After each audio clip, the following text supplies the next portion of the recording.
Hello दोस्तों, आप हैं ऑनलाइन जीके मंच यूट्यूब चैनल में। दोस्तों, इस वीडियो में जीके के 25 इम्पॉर्टेंट क्वेश्चंस हैं और ये जितने भी जीके के क्वेश्चंस हैं ये आपके आने वाले सभी एग्जाम के लिए बहुत ही इम्पॉर्टेंट हैं।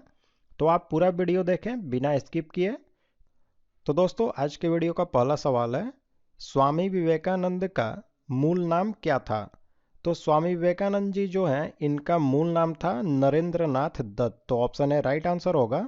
और ये जो स्वामी विवेकानंद है ये रामकृष्ण परमहंस जो हैं इनके शिष्य थे और इन्होंने ही रामकृष्ण मिशन और जो बेलूर मठ है इसकी भी स्थापना की थी। ठीक है, तो ये क्वेश्चन मोस्ट इंपॉर्टेंट है कि रामकृष्ण मिशन और बेलूर मठ की स्थापना किसने की? तो वह की थी स्वामी विवेकानंद ने, जो कि रामकृष्ण परमहंस के शिष्य थे। और ये जो स्वामी विवेकानंद हैं इन्हीं के जन्म दिवस के अवसर पर हम राष्ट्रीय युवा दिवस मनाते हैं 12 जनवरी को। तो इसको भी आपको याद रखना है, ये भी बहुत ही इंपॉर्टेंट क्वेश्चन है कि राष्ट्रीय युवा दिवस कब मनाते हैं? तो 12 जनवरी को। और किसके जन्म दिवस के अवसर पर? तो स्वामी विवेकानंद जी के जन्म दिवस पर। ठीक है, चलिए अब नेक्स्ट क्वेश्चन देख लेते हैं दोस्तों। फाइलेरिया इनमें से किससे फैलता है? तो फाइलेरिया जो है यह फैलता है मच्छर से। ठीक है, और यह होता किससे है? तो यह एक तरह के कृमि से होता है। और वह जो कृमि है जिससे कि फाइलेरिया होता है उसका नाम भी आपको जानना होगा। तो उसका नाम होता है बैनक्रोफटाई। ठीक है, यह जो फाइलेरिया बीमारी है इसमें पैर में और शरीर के जो दूसरे भाग होते हैं उसमें सूजन हो जाता है। ठीक है, चलिए नेक्स्ट क्वेश्चन देखते हैं दोस्तों। अंतर्राष्ट्रीय न्यायालय के अध्यक्ष बनने वाले पहले भारतीय कौन थे? तो वे पहले भारतीय थे, option B, doctor Nagendra Singh, जो कि अंतर्राष्ट्रीय न्यायालय के अध्यक्ष बने। ठीक है, यह जो अंतर्राष्ट्रीय न्यायालय है यह यूएनओ यानी कि संयुक्त राष्ट्र संघ का एक अंग है। और यह जो अंतर्राष्ट्रीय न्यायालय है इसकी स्थापना हुई थी 3 अप्रैल 1946 को। तो यह भी डेट आपको याद रखना है। और इसका जो मुख्यालय है वह नीदरलैंड के हेग में स्थित है। तो इसका मुख्यालय भी काफ़ी इम्पोर्टेंट है और बहुत बार एग्जाम में आया है। और साथ ही में दोस्तों जो अंतर्राष्ट्रीय न्यायालय है इसमें कुल 15 न्यायाधीश होते हैं जिनका कि कार्यकाल 9 वर्ष का होता है। लेकिन इनमें से 5 जो न्यायाधीश होते हैं वह प्रति 3 वर्ष पर रिटायर हो जाते हैं और उनकी जगह नए न्यायाधीश चुने जाते हैं। तो इन सबको आप याद रखें। यह अंतर्राष्ट्रीय न्यायालय से जो भी इंपॉर्टेंट क्वेश्चन है मैंने आपको यहाँ पर बता दिया जो कि एग्जाम में पूछे जाते हैं। ठीक है, चलिए अब नेक्स्ट क्वेश्चन देखते हैं। प्राकृतिक पॉलीमर का उदाहरण है। तो सबसे पहले आपको समझना है कि ये पॉलीमर होता क्या है। तो इसे हम हिंदी में कहते हैं बहुलक। ठीक है, इसमें होता क्या है कि कोई भी वैसा यौगिक जिसके कि छोटे छोटे अणु मिलकर के जब एक बड़े अणु का निर्माण करते हैं तो वह जो बड़ा अणु होता है उससे हम बहुलक कहते हैं। ठीक है, तो यहाँ पर आपको बताना है कि जो प्राकृतिक पॉलीमर है वह इन चारों में से कौन सा है। तो यहाँ पर ऑप्शन सी में जो कार्बोहाइड्रेट दिया है यही एक तरह का प्राकृतिक पॉलीमर है यानी कि प्राकृतिक बहुलक है। ठीक है, अगला सवाल देखते हैं। वह सुल्तान कौन था जिसने खलीफा के अधिकार को मानने से इनकार कर दिया था? ठीक है, तो वह जो सुल्तान था उसका नाम था अलाउद्दीन खिलजी। और ये जो अलाउद्दीन खिलजी है यह 22 अक्टूबर 1296 को दिल्ली का सुल्तान बना था। तो इसको भी आपको याद रखना है कि यह 1296 में दिल्ली का सुल्तान बना था। ठीक है, और साथ ही में इसने और भी सुधार किए थे, जैसे कि सेना को नगद वेतन देना भी इसने प्रारंभ किया, अस्थाई सेना भी इसने रखनी शुरू की, घोड़ों को दागने की जो प्रथा है उसकी भी शुरुआत की, और सैनिकों की जो हुलिया है उसको भी लिखने की जो प्रथा है इसी ने शुरुआत की थी। तो इन सबको आपको याद रखना है। जैसे कि सवाल पूछता है कि वह कौन सा शासक था जिसने कि सेना को नगद वेतन देना प्रारंभ किया? तो अलाउद्दीन खिलजी था। उसी तरह से अस्थाई सेना किसने रखी? अलाउद्दीन खिलजी था। तो इस तरह से ये जितने भी क्वेश्चन है ये काफ़ी ही इंपॉर्टेंट क्वेश्चन है और आपको याद रखने हैं। नेक्स्ट क्वेश्चन देखते हैं दोस्तों। निम्न में से किस धातु का प्रयोग विद्युत चुंबक के रूप में नहीं किया जाता है? ठीक है, तो यहाँ पर क्वेश्चन आपको ध्यान से देखना है कि किसका प्रयोग नहीं किया जाता है विद्युत चुंबक के रूप में, ठीक है। तो वह जो धातु है उसका नाम है तांबा। ये जो तांबा है इसी का प्रयोग हम विद्युत चुंबक के रूप में नहीं करते हैं। निकेल जो है इसका करते हैं, लोहा का भी करते हैं और कोबाल्ट का भी करते हैं। चलिए अब नेक्स्ट क्वेश्चन देख लें। जीवाणु कौन सी बीमारी पैदा करने वाले जीव हैं? तो राइट आंसर है ऑप्शन डी, यक्षमा यानी कि टीबी जो बीमारी है वह जीवाणु के द्वारा होती है। और यह जो टीबी बीमारी है इसे हम यक्षमा, तपेदिक और टीबी ये तीनों नामों से जानते हैं, तो इन तीनों को याद रखना है। और यह जो जीवाणु है जिससे कि टीबी होता है उसका नाम है माइकोबैक्टीरियम ट्यूबरकुलोसिस। और यह जो टीबी बीमारी है इसकी खोज किसने की? तो इसकी खोज की गई थी रॉबर्ट कोच के द्वारा। विश्व व्यापार संगठन यानी कि WTO जो है, वर्ल्ड ट्रेड ऑर्गेनाइजेशन, इसकी स्थापना कब हुई थी? तो WTO जो है इसकी स्थापना हुई थी 1995 में 1 जनवरी को, यानी कि 1 जनवरी 1995 जो तिथि है इसी दिन विश्व व्यापार संगठन की स्थापना हुई थी। और अगर इसका मुख्यालय आपसे पूछ लिया जाए कि कहाँ पर है, तो इसका मुख्यालय स्थित है जेनेवा में। तो इसको भी आपको ध्यान में रखना है, ठीक है।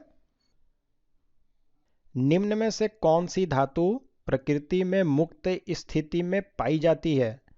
तो राइट आंसर है ऑप्शन बी, सोना। सोना जो है यह प्रकृति में मुक्त अवस्था में हमेशा पाई जाती है। इससे रिलेटेड एक और सवाल आता है कि झूठा सोना या फिर बेवकूफ़ों का सोना किसे कहते हैं हम? तो ये जो आयरन पाइराइट्स होता है इसी को हम झूठा सोना और बेवकूफ़ों का सोना कहते हैं। और सोना के जो अयस्क हैं इसका भी नाम एग्जाम में पूछा जाता है। तो इसके मुख्य रूप से दो अयस्क होते हैं, एक का नाम है कैल्वेराइट और दूसरे का नाम है सिल्वेनाइट। तो इन दोनों को आपको ध्यान में रखना है, ठीक है। नेक्स्ट क्वेश्चन देख लें। थारू जनजाति कहाँ पाई जाती है? तो ये जो थारू जनजाति है यह उत्तराखंड में पाई जाती है। तो ऑप्शन है उत्तराखंड राइट आंसर होगा। चलिए नेक्स्ट क्वेश्चन देख लेते हैं। कालिदास सम्मान किसके द्वारा प्रदान किया जाता है?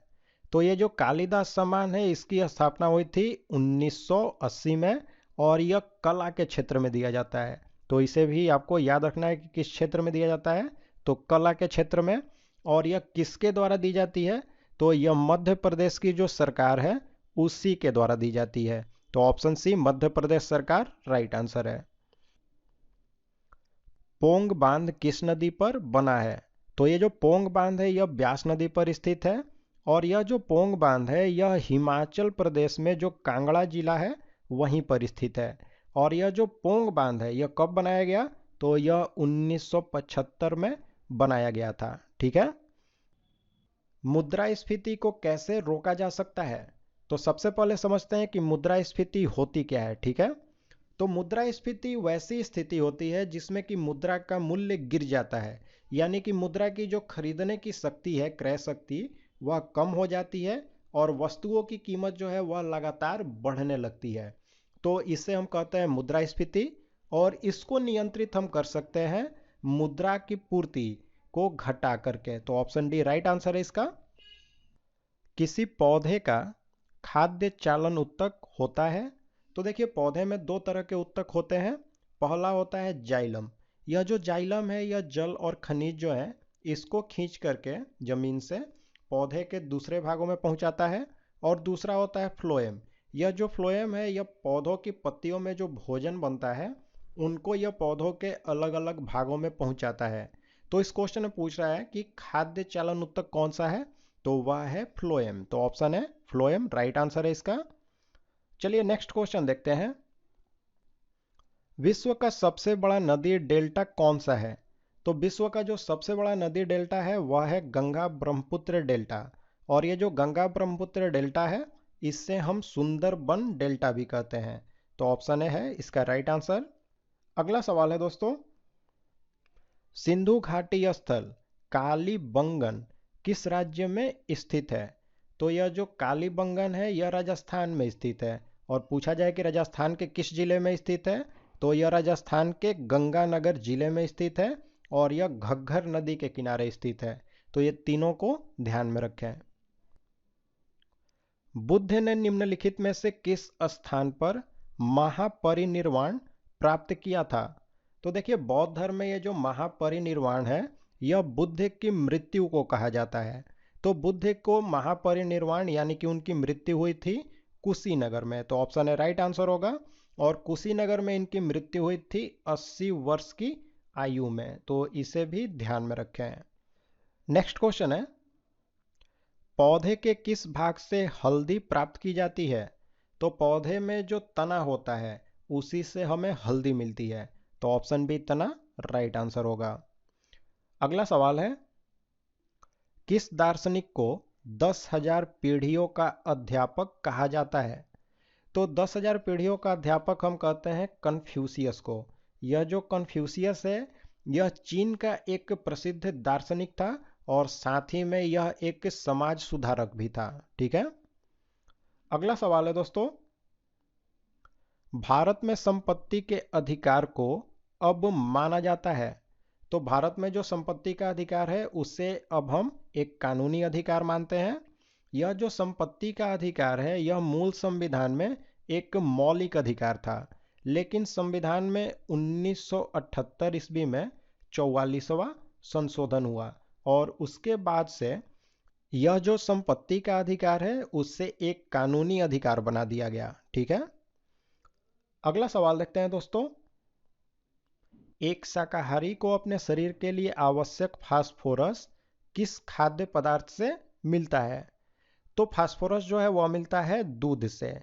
और यह जो सोयाबीन है यह प्रोटीन का एक अच्छा स्रोत है, यानी कि सबसे ज़्यादा जो शाकाहारी होते हैं उनको प्रोटीन इस सोयाबीन से ही मिलती है। और यह जो चावल है इससे स्टार्च यानी कि कार्बोहाइड्रेट जो है उसका यह एक मुख्य स्रोत है।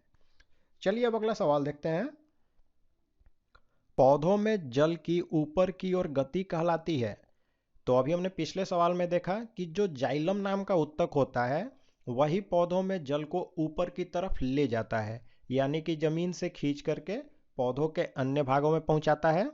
और यह जो प्रक्रिया होती है उससे हम क्या कहते हैं, यानी कि ऊपर की ओर जो जल की गति है उसे हम क्या कहते हैं? तो उससे हम कहते हैं रसारोहण। तो ऑप्शन डी राइट आंसर है।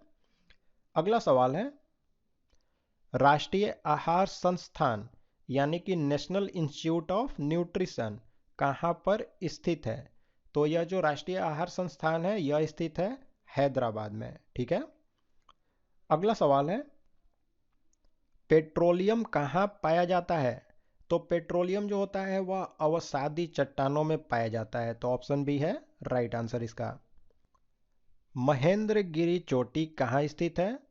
तो ये जो महेंद्रगिरी चोटी है यह पूर्वी घाट पर्वत श्रृंखला जो है उसी में महानदी और कृष्णा नदी के बीच में स्थित है। तो इसका राइट आंसर हो जाएगा यहाँ पर पूर्वी घाट में। ठीक है। और पूर्वी घाट की जो सबसे ऊंची चोटी है वह यही महेंद्रगिरी चोटी है और इसकी कुल ऊंचाई है 1501 मीटर। तो दोस्तों यहाँ पर हमने जीके के 25 इंपॉर्टेंट क्वेश्चंस देखे। तो अब आप लाइक और कमेंट करके हमें ज़रूर बताएं कि आपको ये वीडियो कैसा लगा।